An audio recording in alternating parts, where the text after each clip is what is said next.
Once upon a time, in the heart of Port Harcourt, there lived a woman named Ijeoma. She was 27 years old, tall, beautiful and dark-skinned, with the kind of beauty that made men slow down their cars and women secretly feel insecure. Her skin glowed like polished bronze. But despite her beauty, one thing was missing: her hygiene. Ijeoma had a very poor hygiene. She was so dirty that her cooking pots could go weeks without being washed, and she would wear the same underwear for an entire week before changing it. Most times, when she came back from work, she would sleep in her work clothes and wake up the next morning still wearing them. But despite all, she was still beautiful. Under the sun, her makeup was always on point, and her nails were done in the trendiest styles, sparkled as if they had their own spotlight. Every morning, she stepped out of her compound, dressed like she was heading for a red carpet event, always clean, stylish and fresh. People in the neighborhood called her Madam Slay Queen. She lived in a 2-bedroom apartment inside a fenced compound. Nobody ever visited her at home, not friends, not family, not even her suitors. But nobody questioned that. After all, Ijeoma was a private person. She smiled at neighbors, waved politely, and left for work in her black Toyota Corolla, a clean car she cleaned every 2 days, even though the inside smelled faintly of perfume mixed with something rotten. What no one knew was that behind all the glitter, Ijeoma lived in fields, and her truth was darker than anyone could imagine. The secrets began to show slowly. It was one Tuesday morning. Mama Nkechi, the elderly woman living in the flat beside hers, came out to sweep the compound and noticed the smell again. It wasn't the usual sewage smell. It was strong, like rotten food mixed with burnt oil. She wrinkled her nose and shook her head.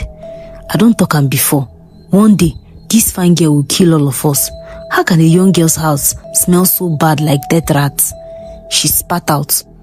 Ijeoma's front door creaked open. She stepped out wearing a white blazer over tight black jeans, her long legs shining with oil, and her wig bouncing like the ones in TV adverts. She smiled at Mama Nkechi. "Good morning, ma," she said sweetly. But behind that sweet voice, her heart was pounding, because inside her apartment, nothing was the way it looked on the outside. Inside Ijeoma's flat was a world of chaos. Her living room was dusty. A single plastic fan blew hot air at the corner, surrounded by used tissues, dirty underwear, and leftover food cartons. The TV screen was stained with fingerprints and oily marks. Her rug hadn't been washed in 2 years. Her kitchen was worse. The sink was full of unwashed pots and burnt rice and dried ogbono soup stuck to the sides. Cockroaches danced freely. A pot of jollof rice from last week was still standing on the cooker, covered in mold. She didn't cook often, and when she did, she used the same pot every time, without washing it. Even her bathroom told a sad story. The toilet seat had a brown ring around it, and the sink was clogged.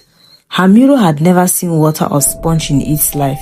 Yet every morning, she powdered her face, sprayed perfume on her body, and walked like a queen.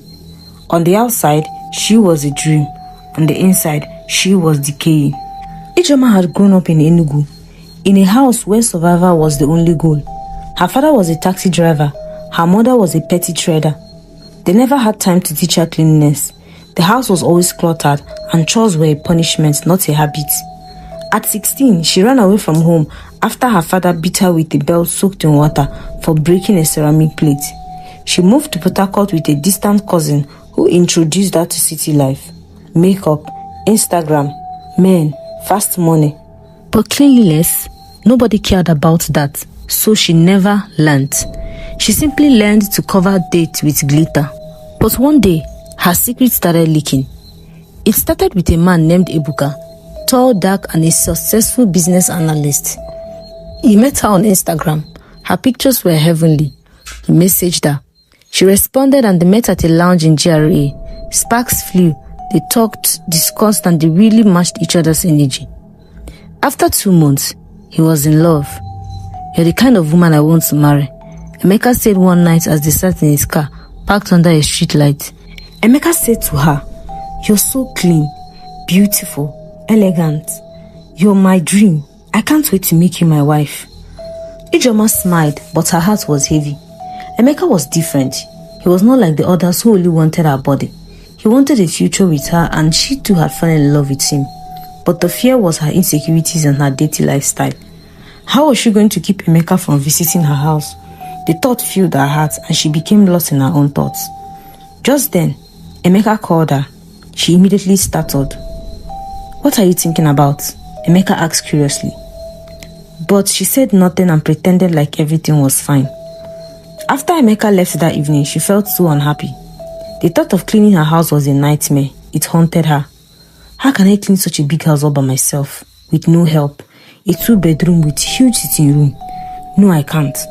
I'll find a way to distract Emeka so he never thinks of visiting, she added, smiling. But then she knew she needed a plan. That night, Emeka called her. He told her he wanted to visit her house. "Let me come see you this weekend," Emeka said over the phone. Ijeoma froze. No, my flat is under renovation," she lied. "I'm changing my floor tiles. Everywhere is messy." "No problem," Emeka replied. "When it's ready, let me know. I just want to know where my woman lives." She laughed nervously, but fear was creeping in because she knew her home wasn't a place to show love. It was a place of shame. Things got worse when her gas finished. She didn't refill it for weeks. Instead, she ordered food and stacked the plastic plates in the corners of her room. One day, her bathroom drain clogged and water started pooling on the floor. She ignored it and that made her house smell so bad. Yet, she wasn't ready to do anything. She enjoyed the smell. The smell gave her a relaxed feeling. Rats began to show up and cockroaches multiplied. Still, she wore Chanel body spray and MAC foundation and polished filtered selfies. But her soul, it was cracking. Until one Saturday, everything shattered. Emeka surprised her. He showed up at her gate with a bouquet of roses and a smile. She was not expecting him. "Ijeoma, open now. Your gate man said you are around," Emeka yelled after knocking on her door for a few minutes. She panicked. Her house was a disaster. She ran around, trying to hide clothes and plates, but it was too late. Emeka entered. He stopped at the door. His smile faded. He stepped inside slowly, his face twisted in disbelief. The smell hit him first, raw, sharp and thick. He saw the clothes on the floor, the leftover noodle on the chair, the cockroach crawling on the wall. His voice cracked. "This is where you live?" Ijeoma stood frozen. Her lashes were perfect, her lipstick still red, but she was naked, not in clothes but in truth. "Emeka, I can explain," but he was already walking out. "Behind all that beauty, you are living in debt? Wow, unbelievable," Emeka screamed. He didn't wait for an answer.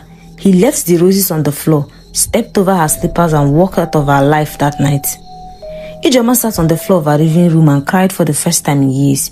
She felt deeply ashamed because the man she loved so dearly had left her.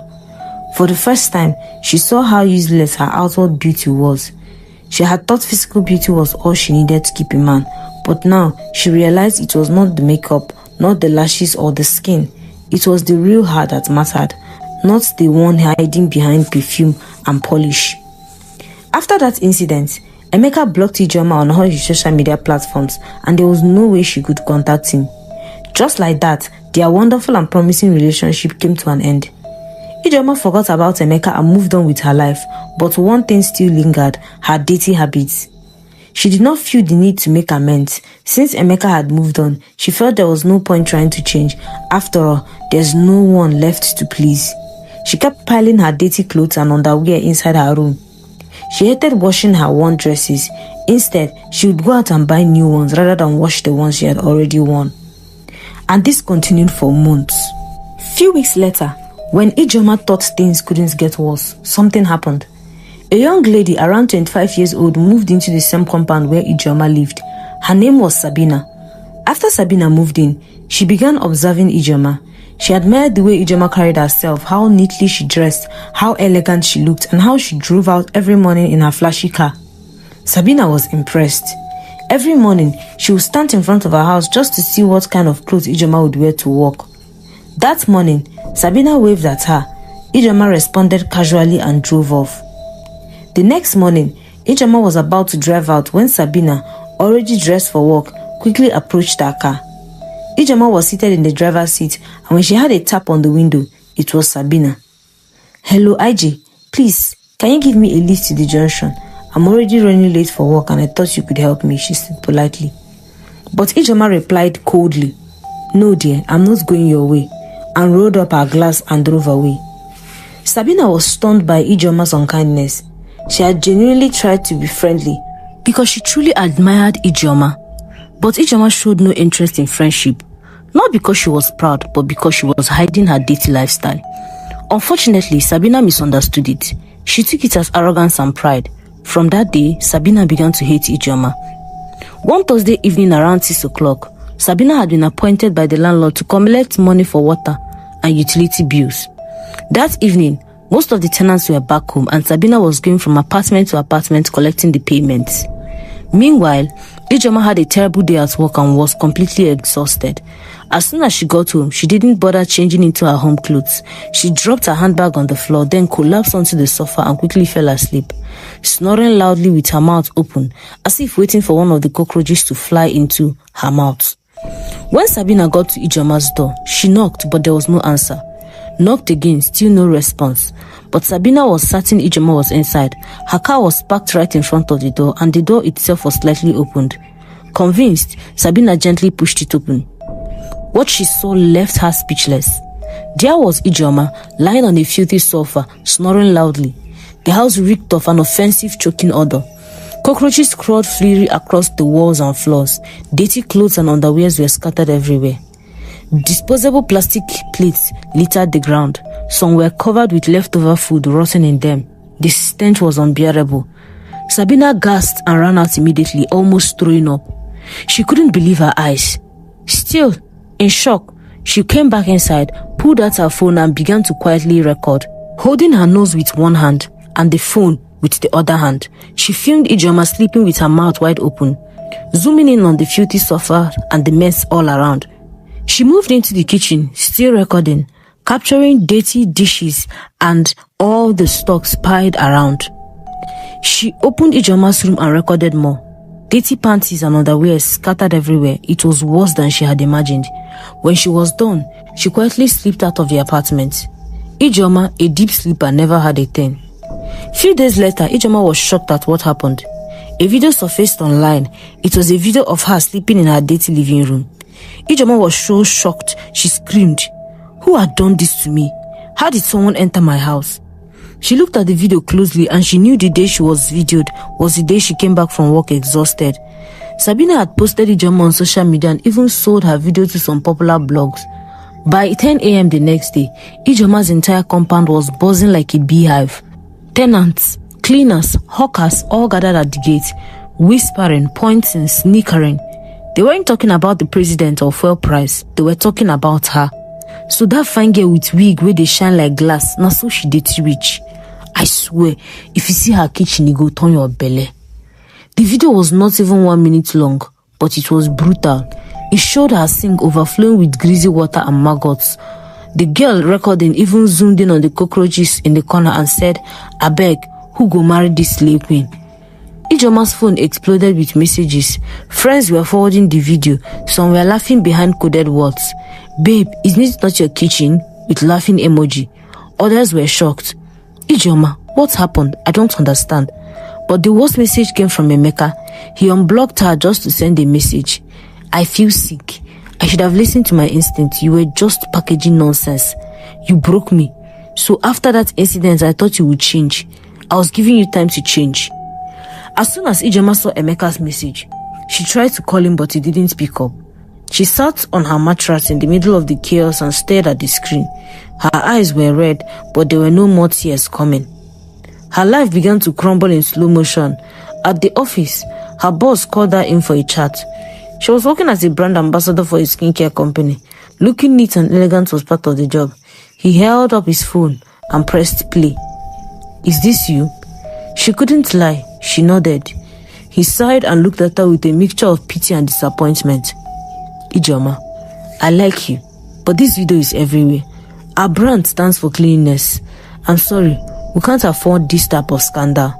And just like that, she lost her job. Back at home,